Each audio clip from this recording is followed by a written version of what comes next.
Hello and welcome to another video about Google Education, and today we are going to take a look to Google Docs.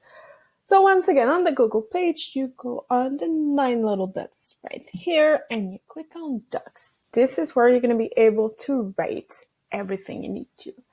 So you click on this one, so it's a new one, completely empty. You can write the title here, there it is.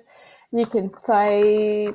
So if you know Microsoft Word, it's basically the same thing. You have everything to change your text, make it looks good. Oops.